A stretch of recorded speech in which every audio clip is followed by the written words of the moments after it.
भारत के पहले European governor Francisco de Almeida ने कैसे व्यापार करते हुए पोर्टुगीज को भारत में लगभग एस्टैब्लिश कर दिया। जय हिंद दोस्तों, ये हमारा मॉडर्न इंडिया का दूसरा लेक्चर है। आई होप आप पहला लेक्चर जरूर देखे होंगे। इस वीडियो में हम पोर्टुगीज के 2 गवर्नर के भारत में हुए कार्यकाल की हिस्ट्री एग्जाम पर्सपेक्टिव से देखेंगे। और मैं हूं अमन यादव और मॉडर्न इंडियन हिस्ट्री को इसी तरह की वीडियोस के साथ कवर करने की कोशिश कर रहा हूं। बिना किसी देरी किए चलो शुरू से शुरू करते हैं। अब दोस्तों, वास्को डी गामा 1498 एडी में भारत के कालीकट पर पहुंच चुका था और पहुंचने के बाद वो हिंदू रूलर जैमोरिन से मिलता है और अपने व्यापार की बातचीत करता है। मैं आपको बता दूं दोस्तों कि इस समय तक जैमोरिन, या कह सकते हैं कि पूरा भारत, इन अरेबिक एम्पायर से अपना ट्रेड किया करता था।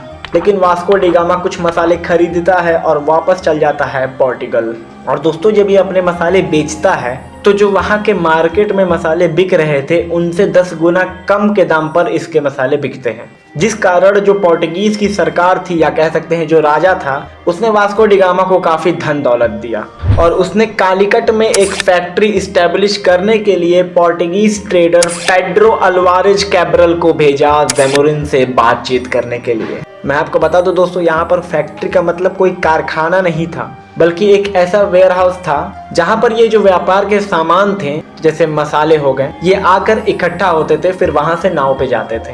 और अब दोस्तों 1500 एडी में कैब्रल ने जैमोरिन के साथ मिलकर कालीकट में अपनी एक पहली फैक्ट्री इस्टेब्लिश की। लेकिन दोस्तों कुछ समय बाद उस पर वहां के लोकल्स का हमला हो जाता, जिसमें कुछ पोर्टुगीज भी मारे गए थे।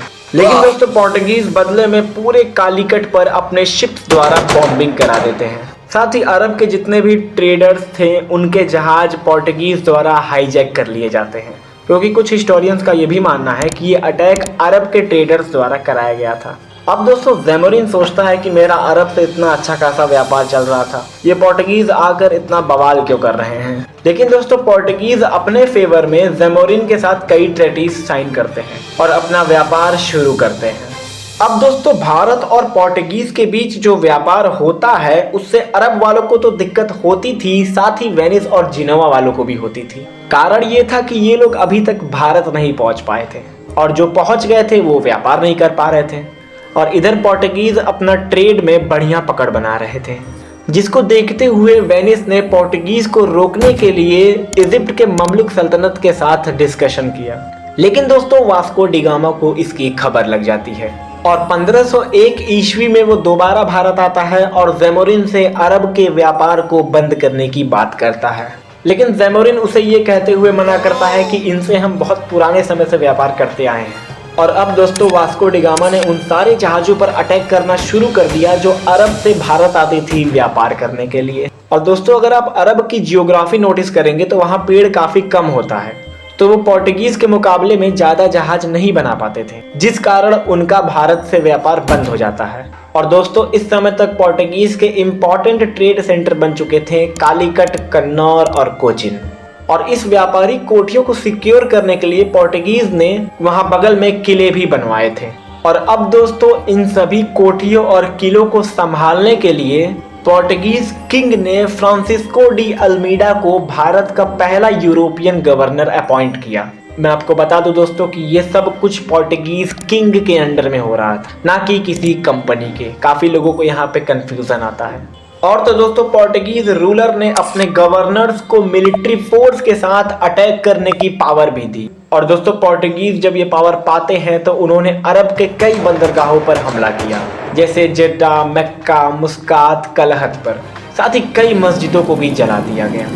और दोस्तों इजिप्ट के सुल्तान ने ये सब देखते हुए पोर्टुगीज को हराने का सोच लिया था, जिस कारण 1507 में इजिप्ट के ममलुक सल्तनत ने गुजरात सल्तनत के साथ एक कंबाइंड नेवी तैयार की और दीव में लोकेटेड पोर्टुगीज बंदरगाह पर हमला कर दिया, जिस हमले में गवर्नर अल्मीडा के बेटे की हत्या हो जाती है और पोर्टुगीज इस लड़ाई में हार जाते हैं। लेकिन दोस्तों 2 साल बाद 1509 ईस्वी में इसी जगह पर बैटल ऑफ दीव लड़ी जाती है, जिसमें एक तरफ कंबाइंड नेवी खड़ी थी ममलुक सल्तनत के साथ गुजरात सल्तनत और कालीकट का जैमोरिन। साथ ही इन्हें वेनिस और ऑटोमन्स के नेविगेटर्स का भी सपोर्ट मिल रहा था। और दूसरी तरफ खड़ा था तो सिर्फ पोर्टुगीज गवर्नर अल्मीडा। और दोस्तों अल्मीडा ने इन सारे कंबाइंड सल्तनत के नेवी को इस बैटल ऑफ दीव में हरा दिया।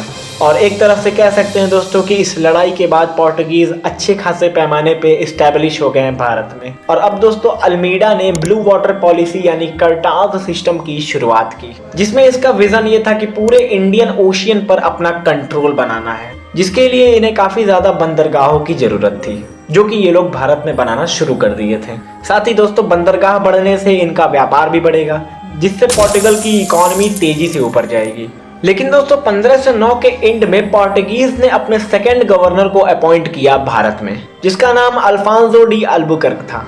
और दोस्तों इसने अल्मीडा के विजन ब्लू वाटर पॉलिसी को कंप्लीट किया, यानी पूरे इंडियन ओशियन पर पोर्टुगीज का कंट्रोल बनाया। साथ ही अल्बुकर्क ने अपने नेवी के लिए कई अलग अलग जगह बेसिस बनवाए, जैसे रेड सी में बनवाया, स्कोट्रा में बनवाया जो कि यमन के पास एक आइलैंड है, और पर्शियन गल्फ के ऑरमज में बनवाया, और मालबार के साथ मलेशिया के मलक्का में भी बनवाया। साथ ही अल्बुकर्क ने दूसरे जहाजों के लिए परमिट सिस्टम की शुरुआत भी की, जिसमें यह था कि अगर कोई भी शिप आती है इंडियन ओशियन में तो उन्हें टोल देना पड़ता था पोर्टुगीज को।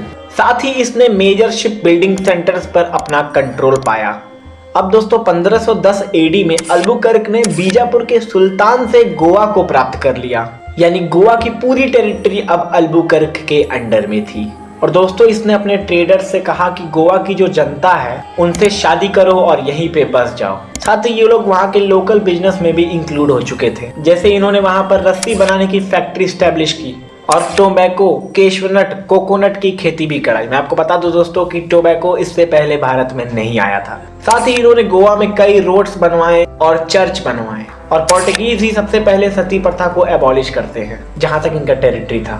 साथ ही दोस्तों पोर्टुगीज ने गोवा में बड़े पैमाने पर धर्म परिवर्तन किया। और अब दोस्तों ऐसे ही चलता है, फिर 1526 में पोर्टुगीज ने मैंगलोर को अपने कब्जे में कर लिया। और अब दोस्तों समय बीतता गया और 1529 में पोर्टुगीज ने अपना एक नया गवर्नर अपॉइंट किया भारत में, जिसका नाम नीनो दी कुन्ना था।